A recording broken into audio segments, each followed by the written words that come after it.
ॐ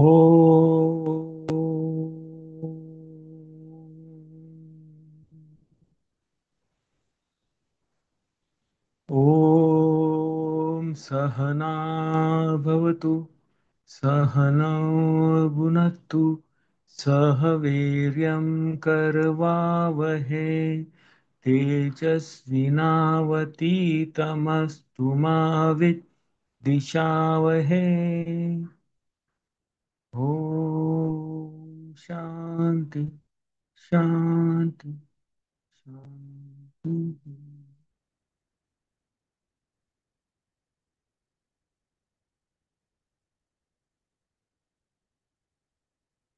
वेदांतचं तत्वज्ञान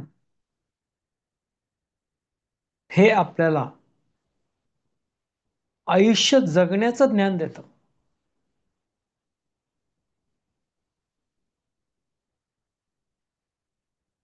समाजामध्ये असा गैरसमज आहे,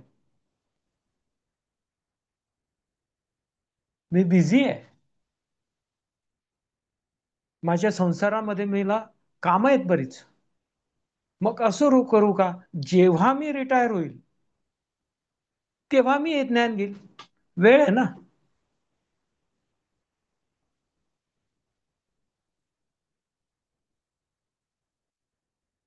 परंतु सत्य काय, हे ज्ञान भगवंतांनी अर्जुनाला युद्धभूमीवर दिलेलं आहे. कशासाठी? तो युद्धाला प्रवृत्त होण्यासाठी. का? कारण अर्जुनाने स्वतः हे युद्ध स्वीकारलेलं होतं, प्लॅन केलेलं होतं. 13 वर्ष जेव्हा द्रौपदीचं वस्त्रहरण झालं, त्या दिवशीच अर्जुनाने ठरवलं होतं, मी याचा बदला घेणार. 12 वर्ष वनवासाचे आणि 1 वर्ष अज्ञातवास, या 13 वर्षामध्ये त्याच्या मनात सतत बदलायची आग धगधगत होती.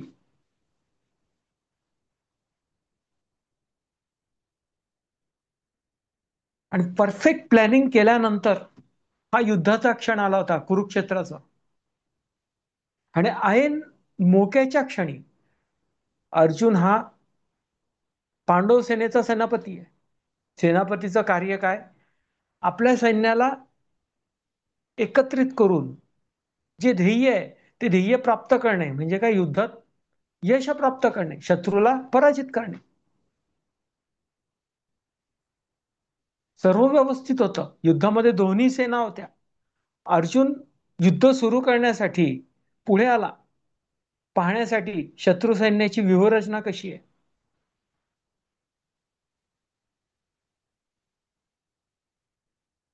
आणि जेव्हा त्याने स्वतःचे आप्तेष्ट, नातेवाईक, गुरुजन, पितामह भीष्म यांना समोर पाहिलं आणि तो भावनाविवश झाला.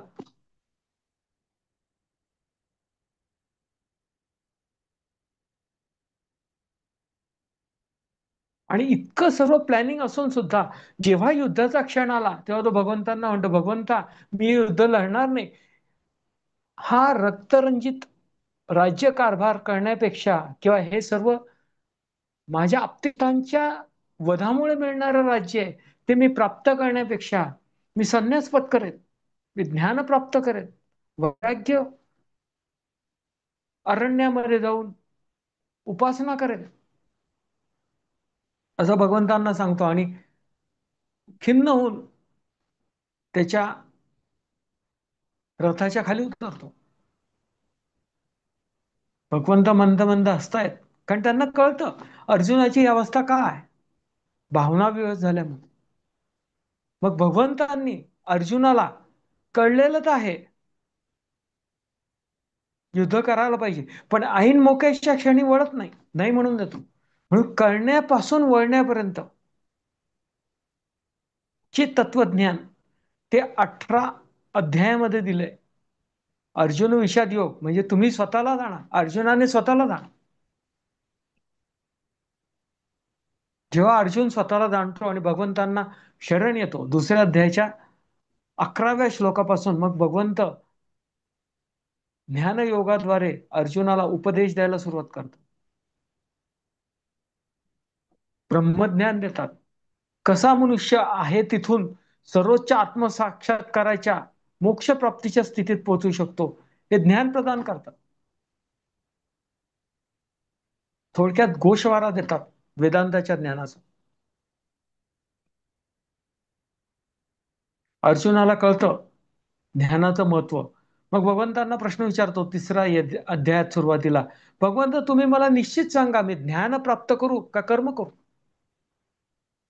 मग भगवंत तिसरा अध्यायापासून खरं तत्वज्ञानाचं विश्लेषण आणि उपदेश सुरू करतात.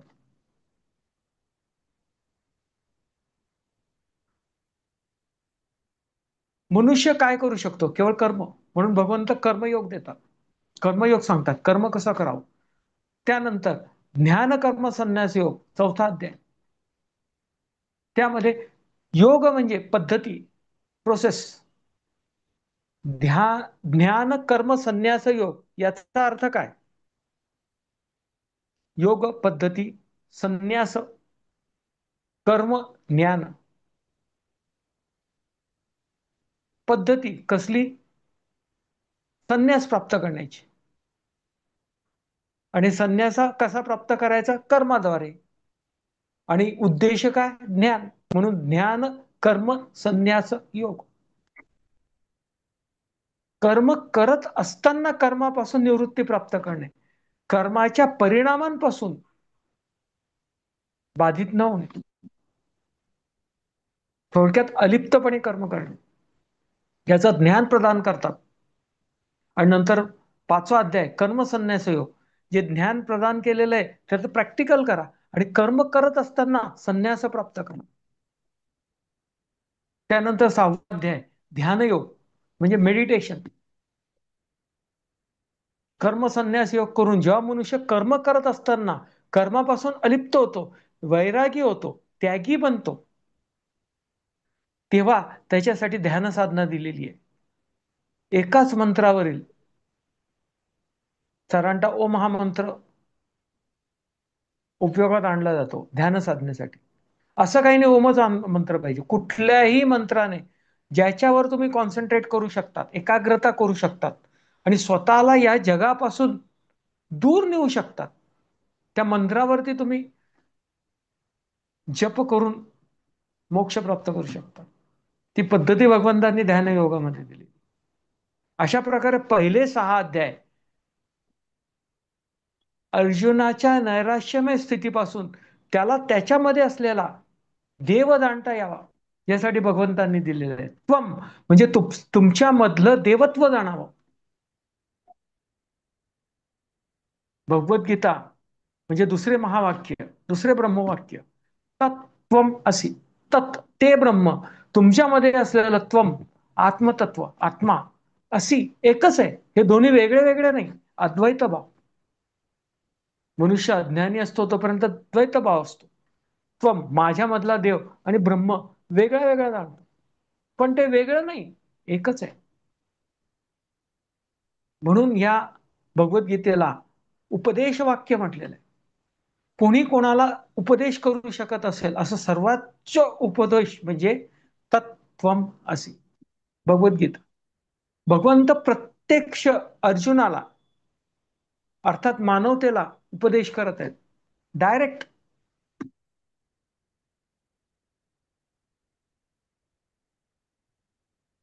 जेणेकरून कोणीही हे ज्ञान आत्मसात करेल आणि जगात उपयोगात आणेल.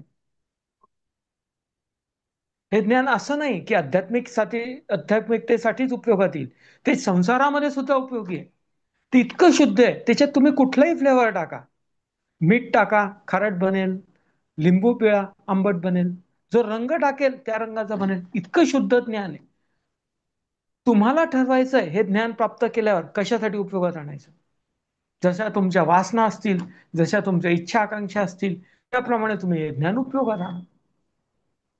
हे ज्ञान वाया जाणार नाही, संसारामध्ये तुम्हाला परिपूर्णता प्राप्त करण्यासाठी उपयोगात येईल. सुख शांती संपत्ती प्राप्त करण्यासाठी उपयोगात येईल, परिपूर्णता प्राप्त करण्यासाठी उपयोगात येईल. म्हणून हे ज्ञान भगवंतांनी युद्ध समय दिलेलं आहे.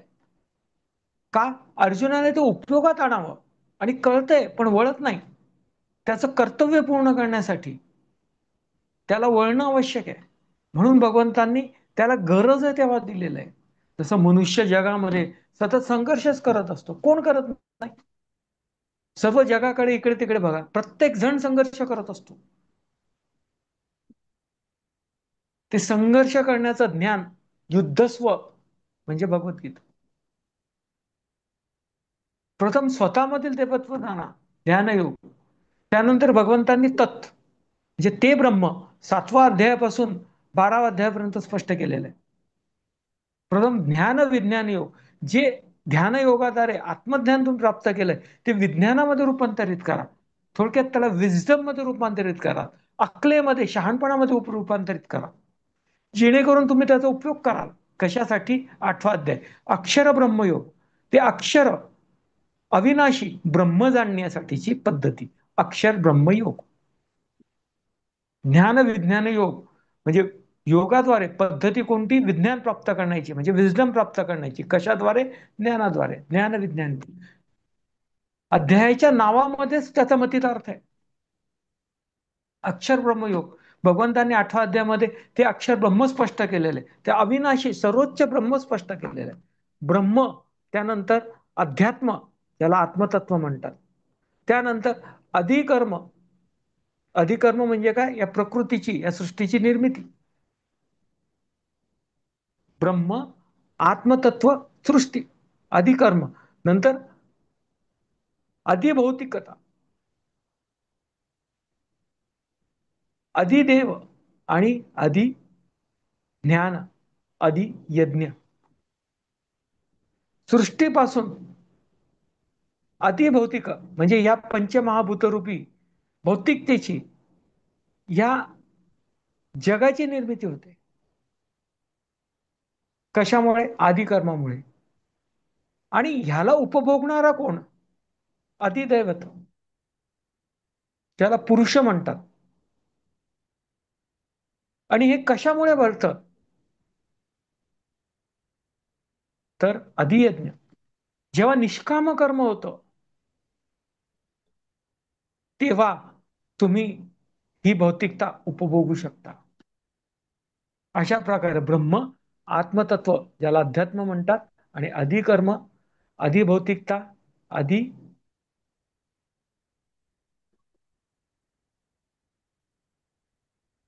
यज्ञ, ज्याच्यामुळे हे निर्माण होतं,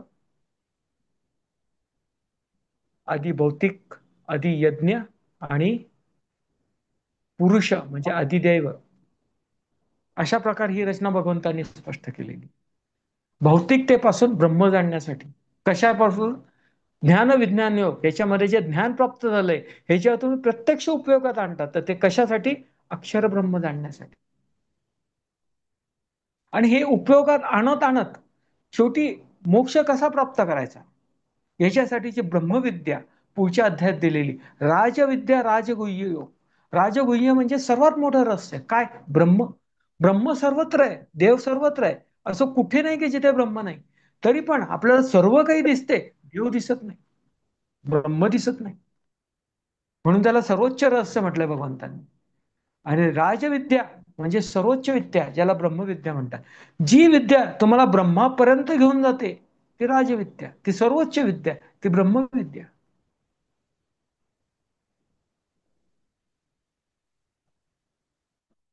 कशासाठी?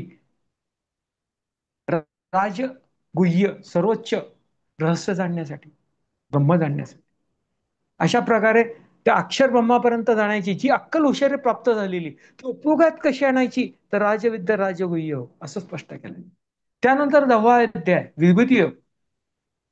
अर्जुनाला कळतं ब्रह्म, आणि मग अर्जुन भगवंतांना सांगतो, भगवंता तुम्ही या जगात कुठे कुठे आहेत याचं मला दर्शन द्या. म्हणून मग अर्जुन भगवंतांना स्पष्ट करतो, मला सांगा तुम्ही कुठे आहात, मी त्या स्वरूपाचं चिंतन करेल आणि तुमच्यापर्यंत पोहोचेल, ब्रह्मापर्यंत पोहोचेल. विभूती म्हणजे ह्या जगातील व्यक्त स्थिती. ब्रह्म कुठे कुठे जगामध्ये व्यक्त आहे हे भगवंतांनी या विभूती योग या अध्यायामध्ये स्पष्ट केलेलं आहे. परंतु हे सर्व पाहिल्यानंतर भगवंत ब्रह्माला सर्व ठिकाणी स्पष्ट करतात. प्रत्येक जीवामध्ये, प्रत्येक वस्तूमध्ये ब्रह्म आहे. प्रत्येक ठिकाणी ब्रह्म आहे. त्यात काही महत्वाच्या गोष्टी फक्त स्पष्ट करतात. त्याच्यात सर्वोत्तम कोण? ब्रह्म. प्राण्यांमध्ये सर्वोत्तम कोण? देव माणूस. अश्वामध्ये सर्वोत्तम कोण? ऐरावत. असं सर्वोत्तम गोष्टी स्पष्ट करतात, जेणेकरून मनुष्याला अगर हो, सर्वोत्तम आहे म्हणजे ब्रह्म आहे. सामान्य मनुष्य सुद्धा जाणे. आणि शेवटी भगवंत म्हणतात, अर्जुना, तुला ह्या विभूतींचा काय उपयोग? सर्व ठिकाणी मी आहेत. ह्या ज्या मी स्पष्ट केलेल्या विभूती आहेत, हा तर केवळ माझा एक अंश आहे. It's a fraction.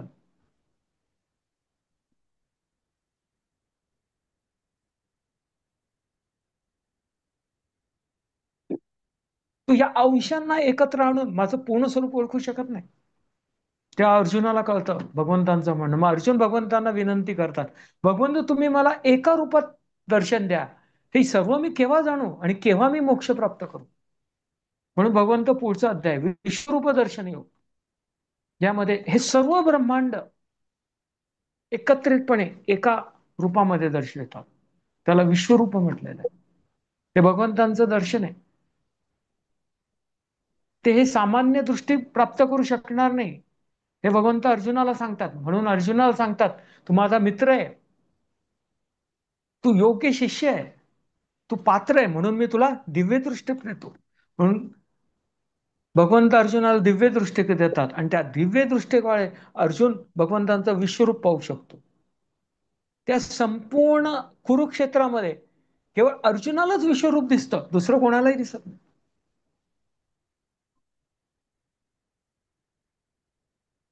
आणि संजय, ज्याला सर्वत्र ऍक्सेस आहे, अर्जुन घाबरतो त्या अकराळ विकराळ रूप पाहून. मग अर्जुन शेवटी म्हणतो, भगवंता तुम्ही मला परत विष्णू रूपामध्ये, चतुर्भुज रूपामध्ये दर्शन द्या. शंख, गदा, चक्र, पद्य, हे चतुर्भुज रूप आहे विष्णुदेवाचं. त्याच्यामध्ये दर्शन द्या. भगवंत परत त्या रूपामध्ये दर्शन देतात. अशा प्रकारे मनुष्याला भगवंत दर्शन तर देतात. मनुष्य सत्य तर जाणतो, परंतु सत्याच्या मार्गावरती ते प्राप्त झालेलं ब्रह्माचं दर्शन स्वतःमध्ये कायमस्वरूपी ठेवू शकत नाही. आपण मंदिरात जातो, पूजा करतो, भजन करतो, कीर्तन ऐकतो, प्रवचन ऐकतो, पण काय, तेवढ्या वेळापुरतेच आपल्या मनामध्ये देवाचे विचार राहतात. ती वेळ गेली तर थोडाफार वेळ टिकतात आणि परत जिथे आहे जसे आहे तसेच राहतात. तो विचार, त्या ब्रह्माचा, देवाचा विचार आपण स्वतःमध्ये किती वेळ बिंबवून ठेवू शकतो? ती स्थिती अर्जुनाची. अर्जुनही ठेवू शकत नाही. म्हणून भगवंतांनी 12वा अध्याय दिलेला आहे, तत् ते ब्रह्म जाणण्यासाठी भक्ती हो. अर्जुन म्हणतो, भगवंत हे विश्वरूप तर पाहिलंय, पण मी घाबरलोय. तुम्ही मला सांगा, मी कोणत्या साधना केल्या, कशा प्रकारे तुमची भक्ती केली, तर मी तुमच्यापर्यंत पोहोचेल. म्हणून भगवंतांनी हा 12वा अध्याय दिला, भक्ती योग. दोन प्रकारच्या उपासना आहेत, ज्याला आपण पूजा म्हणतो. सगुण उपासना, निर्गुण प्रकाश उपासना. जो मनुष्य जगामध्ये गुंतलेला आहे, स्वतःच्या वासनांमध्ये गुंतलेला आहे, या संसारामध्ये गुंतलेला आहे, तो अचानक सोडू शकत नाही. त्याला ब्रह्माची संकल्पना कळत नाही. त्याला एखाद्या मूर्तीची गरज असते, एखाद्या प्रतिमेची गरज असते. म्हणून भगवंतांनी मनुष्याच्या जितक्या इच्छा आहेत,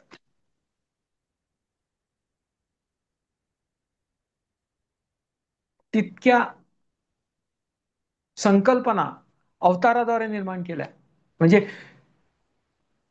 जे आत्मसाक्षात्कारी साधू पुरुष होते, यांनी इतके देवतांचं निर्माण केलं. मनुष्याला संपत्ती प्राप्तीची इच्छा आहे, लक्ष्मी देवता. मग लक्ष्मी देवताचं स्वरूप बघा, त्याच्यामध्ये अशा गोष्टी दाखवलेल्या आहेत की जेणेकरून त्या तुम्ही फॉलो केल्या तर तुम्हाला संपत्ती प्राप्त होईल. आणि तुम्ही त्या फॉलो करत गेला, संपत्ती प्राप्त झाली, तुमचा विश्वास बसतो. मग तुम्हाला ज्ञान प्राप्त करायचं असतं, सरस्वती देवी, त्याला फॉलो करा, ज्ञान प्राप्त होतं. अशा प्रकारे तुम्ही वेगवेगळ्या देवतेला फॉलो केलं तर तुम्हाला ते ते प्राप्त होतं, जी जी तुमची इच्छा आहे,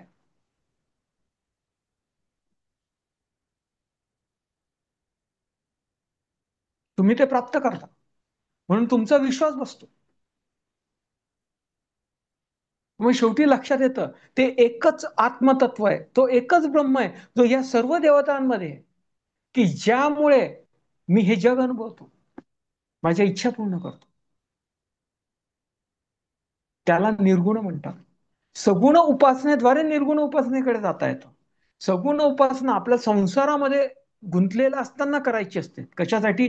का कारण आपण त्या निर्गुण स्वरूपाचं आपल्यामध्ये दर्शन बिंबवू शकत नाही. ते सत्य आपल्यामध्ये बिंबवू शकत नाही. जे जगामध्ये सत्य पाहतो ते आपण जगू शकत नाही. कळतं पण वळत नाही. अख्खी भगवद्गीता त्याच्यासाठीच आहे. कळतं पण वळत नाही. लहान मुलालाही कळत असतं पण त्याचं वळतं का? तसं मोठ्या माणसालाही कळत असतं, वळतं का?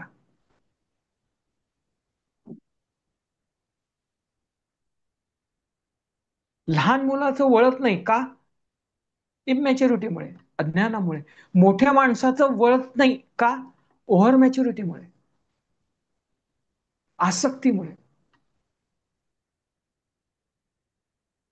भक्तियोग या अध्यायामध्ये भगवंतांनी अशा दोन उपासना दिल्यात. सगुण, सगुण जो कर्म करतो, कर्मयोगाचं आचरण करतो आणि स्वतःच्या वासना कमी करतो, तो सगुण उपासक. आणि निर्गुण कोण? की जो गुणरहित ब्रह्म जाणतो, जे सर्वत्र आहे. तत् ते ब्रह्म जाणतो, की ज्याला कुठल्याही मूर्तीची गरज नाही, कुठल्याही स्वरूपाची गरज नाही, कुठल्याही प्रतीकाची गरज नाही. No idol is required to understand the ideal. जसं सामान्य मनुष्य असतो, भारताचा नागरिक घ्या, त्याच्यामध्ये जर देशाबद्दल स्वाभिमान जागृत करायचा असेल तर झेंडा वंदन, झेंडा हे प्रतीक आहे. झेंडाला वंदन करतो, राष्ट्रगीत म्हणतो. काही प्रमाणात त्याच्यामध्ये नॅशनॅलिटी उतरते त्या भक्तिभावामुळे. पण किती काळ? अल्प काळ. पण झेंडा हे केवळ प्रतीक आहे, तो राष्ट्र नाही. झेंडा नष्ट केला, तो जाळला किंवा त्याचा अपमान झाला म्हणजे राष्ट्राचा अपमान झाला असं नाही. It is just idol which represents ideal, that is nation. कोणी भारताचा नकाशा फाडला, त्याला विद्रूप केलं, भारताचा राष्ट्रध्वज जाळला म्हणजे भारत जळत नाही, भारत विद्रूप होत नाही. It is independent of all this idols. तसंच ब्रह्म आहे. ब्रह्माचे व्यक्त स्वरूप आहेत. व्यक्त स्वरूपांना काही हो, कशी असो, त्याच्याद्वारे केवळ तुम्हाला त्या ब्रह्माची कल्पना कळते पण ब्रह्म कळत नाही. तसंच ही जी सर्व राष्ट्राची प्रतीक आहे, लोकसभा, राज्यसभा, प्रेसिडेंट, कॅपिटल, हे सर्व प्रतीक आहेत. हे सर्व डिपार्टमेंट हे प्रतीक आहेत. पण त्याच्यात कुठे भारत देश दिसतो आणि कुठे दिसत नाही. प्रत्येक ठिकाणी भारत देश आहे. पण तुम्ही म्हणू शकता का हा दिसला भारत? ते देशाचे व्यक्त स्वरूप आहेत. पण सर्वत्र काय? इंडियन, भारतीय. आपण भारत देशाचे नागरिक आहोत, हे सत्य आहे. आणि हा सर्व भारत देश आहे. कुठे तुम्ही म्हणू शकत नाही इथे इथे इथे, सर्वत्र आहे. कुठे नाही भारत देश. तुम्ही देशभर फिरा, सर्वत्र भारत देश आहे. तसंच ब्रह्माचं आहे. ब्रह्म सर्वत्र आहे, कुठे नाही आहे. पण ते निर्गुण स्वरूप कळण्यासाठी तुम्हाला भक्ती करावी लागते. त्या भक्तीसाठी भगवंतांनी 35 गुणधर्म दिलेत. सगुण उपासना, निर्गुण उपासना.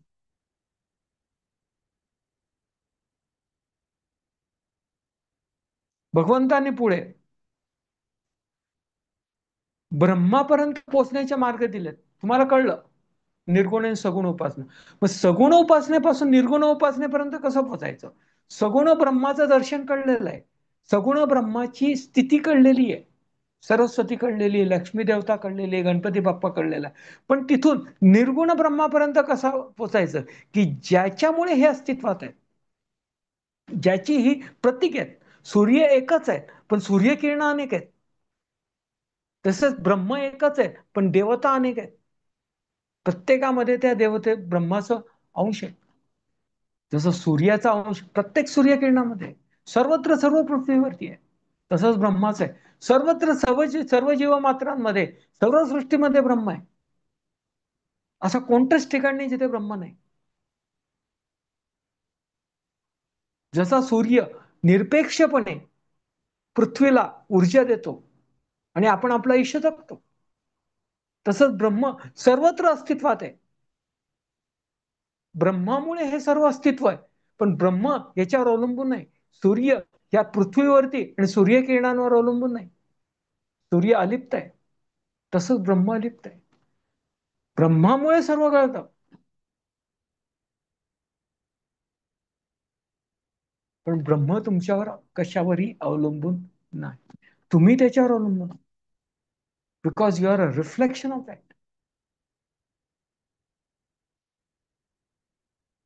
त्या ब्रह्मांपर्यंत पोहोचण्याच्या पद्धती देतात.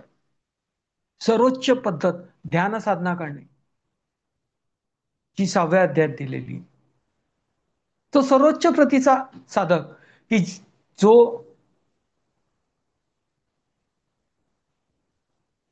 योग साधना, योगी, संन्यासी, ज्ञानी, आत्मसाक्षात्कारी या स्थिती आहेत.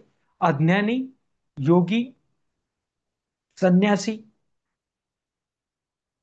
आत्मज्ञानी आणि आत्मसाक्षात्कारी. अज्ञानी म्हणजे संसारात गुंतलेला. इथे तुम्ही आहात, इथून तुम्ही जगाकडे गेलात, संसाराकडे गेलात, अज्ञानी. इथून तुम्ही अंतस्थ स्वतःच्या अंतर्मुख होऊन स्वतः मध्ये असलेल्या देवाकडे पाहिलात, तुम्ही योगी बनता. कर्मयोग, भक्तियोग, ज्ञानयोग या तीनही योगांचं आचरण करून तुम्ही संन्यासी बनता, त्यागी बनता, अलिप्त होता. आणि संन्यासी झाल्यावरती तेव्हा केवळ फक्त तुम्ही मोक्ष प्राप्तीसाठी कार्य करता, तेव्हा तुम्ही ज्ञानी बनता. तुम्हाला ब्रह्म कळते, कळतं पण वळत नाही, त्याचा अनुभव बाकी. म्हणून ध्यान साधना करता आणि तो सर्वोच्च अनुभव घेता ब्रह्मप्राप्तीचा, आत्मक्षेत्र, आत्मतत्व प्राप्तीचा, आत्मसाक्षात्काराचा. जशी नदी, प्रत्येक नदीला स्वतःचं अस्तित्व असतं कुठपर्यंत, जोपर्यंत ती सागरात मिळत नाही. एकदा नदी सागरामध्ये मिळाली तर तुम्ही म्हणू शकता का हे पाणी या नदीचं, या नदीचं, या नदीचं? नाही. अस्तित्व कुठपर्यंत, नदीला सागरात मिळेपर्यंत. सागर झाल्यानंतर नदी स्वतः सागर होऊ शकते. मग सागरामध्ये विलीन झाल्यावरती नदी म्हणू शकते मी सागर आहे. तसंच मनुष्य या जगातून जाऊन जेव्हा ब्रह्मामध्ये विलीन होतो, ब्रह्ममय होतो, तेव्हा तो म्हणतो अहम ब्रह्मास्मी. तो अनुभव प्राप्त होतो. त्यानंतर त्याचं अस्तित्व जातं आणि तो त्या अमर्याद ब्रह्मामध्ये विलीन होतो ध्यान साधनेद्वारे. नंतर भगवंतांनी दुसऱ्या प्रतीचा, तो त्याच्या खालच्या लेवलचा साधक म्हटलाय, तो ध्यान साधना करू शकत नाही, म्हणजे करतो पण कंटिन्युअस करू शकत नाही. का? कारण त्याचे विचार संसारामध्ये गुंततात. ओम ओम ओम या मंत्राचा मंत्रोच्चार करतो, पण मध्ये कुठेतरी विचार संसारात गुंततात. मग तेव्हा त्याची बुद्धी कार्य करते आणि त्या मनुष्याला त्या दुसऱ्या विचारावरनं मंत्राच्या जपाच्या विचारावरती परत आणते. त्याला अभ्यास योग म्हणतात. कर्मयोग, भक्तियोग आणि ज्ञानयोग या तिन्ही योगांचं आचरण करत, अभ्यास करून तुम्ही त्या दुसऱ्या इच्छेचा अभ्यास करून त्याच्यापासून मुक्त होऊन परत ब्रह्म ओम या मंत्रावर आणतात. त्याला अभ्यासयोग म्हणतात. भगवंत म्हणतात तू ध्यान साधना करून मोक्ष प्राप्त करण्याच्या स्थितीत नशील, अभ्यास योगाचं आचरण कर. म्हणजे ध्यान साधना कर, पण करत असताना या तीनही योग साधना सुद्धा कर. त्यानंतर भगवंत म्हणतात त्याच्या खालच्या प्रतीचा, की जो ते सुद्धा करू शकत नाही, अभ्यास योग सुद्धा करू शकत नाही. मग त्याच्यासाठी भगवंत सांगतात जगामध्ये कर्म कर, पण कशासाठी? केवळ मोक्ष प्राप्तीसाठी. दुसरे कुठलेही कर्म करू नका, म्हणजे काय भगवद्गीतेचा उपदेश, तत्त्वम असी, हे जाणून केवळ मोक्षप्राप्तीसाठी कर्म कर, कर्मयोगाचं आचरण. मग भगवंत चौथ्या प्रतीचे साधक सांगतात की जे हेही करू शकत नाही, मग त्याला म्हणतात की बाबा तू कर जगामध्ये कर्म, तुझं संसार कर्म कर, पण करत असताना हे लक्षात ठेव, सर्वोच्च काय आहे? ब्रह्म, आत्मतत्व. ते कर्म कर, पण ते सर्व कर्म ब्रह्माला समर्पित कर, आत्मसाक्षात्कारासाठी त्या आत्मतत्वाला समर्पित कर. कर्म कर, कर्मफलाची अपेक्षा ठेवू नको, पण कशासाठी? मोक्षप्राप्तीसाठी. अशा प्रकारे चार प्रकारचे साधक पतवंतांनी सांगितलेत आणि त्याच्यासाठी उपासना दिली. त्यानंतर शेवटच्या विभागात भगवंतांनी भ- भक्ताचे 35 गुणधर्म दिलेले आहेत, की जे 35 गुणधर्म जर तुम्ही प्राप्त केले आणि त्यांचं उपयोगात आणलं तर भगवंताचे खरे भक्त बनणार. भक्त बनणार म्हणजे काय?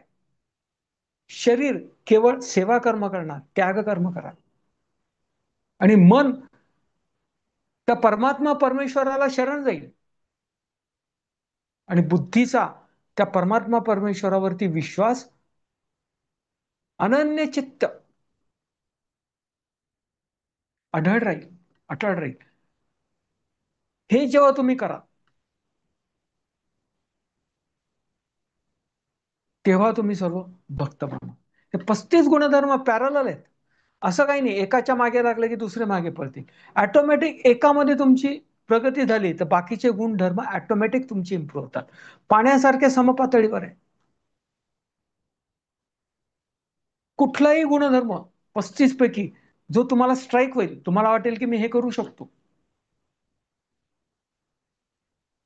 जसं संतुष्ट मी येणं की नाही चित्त, कोणत्याही स्थितीमध्ये संतुष्ट राहा, विनाकारण कंप्लेंट करू नका, सुरू करा त्याच्यापासून. Stop complaining about anybody else. आपोआप तुम्हाला दुसऱ्या गोष्टी कळायला लागतील. असं करत करत करत तुम्ही स्वतःची स्थितीत आणत जा, दरवेळेस रिव्ह्यू घेत जा आणि पुढचा मार्ग ठरवा. आणि भक्त कोण? की जो पूर्णतः सेवा कर्म करतो, त्याग कर्म करतो, आणि तेही मोक्षप्राप्तीसाठी. त्याचे मन परमात्मा परमेश्वराला शरण गेलेलं आहे, श्रद्धा परिपूर्ण आहे परमात्म्यावर, आणि बुद्धीचा त्या ब्रह्मावर, परमात्मा परमेश्वर अढळ विश्वास आहे. अनन्य चित्तयंत, दुसरं काहीच नाही, केवळ ब्रह्म. अशी जेव्हा मनुष्याची स्थिती होते आणि तो जगामध्ये कर्म करतो, तेव्हा तो वासनांपासून मुक्त होतो. मनुष्य वजा वासना म्हणजे देव.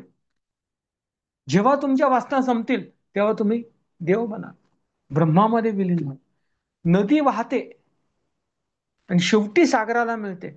तसंच तुम्ही जगामध्ये आयुष्य जगता, असे कित्येक जन्म घेता, मृत्यू प्राप्त होतो, असे कित्येक योनीमधून जातात, आणि शेवटी तुम्हाला जेव्हा वासना संपतात तेव्हा तुम्ही ब्रह्मामध्ये विलीन होता, स्वतः ब्रह्म बनतो. अहम ब्रह्मास्मी. भक्त कोण? जो या मार्गावरती मार्गक्रमण करत असतो. भगवंतांनी इथे भक्ताचे विश्लेषण दिलेलं आहे. ते जर तुम्ही उपयोगात आणलं तर नक्कीच तुम्हाला आध्यात्मिक मार्गावर प्रगती करण्यासाठी उपयोग होईल. हरिओम.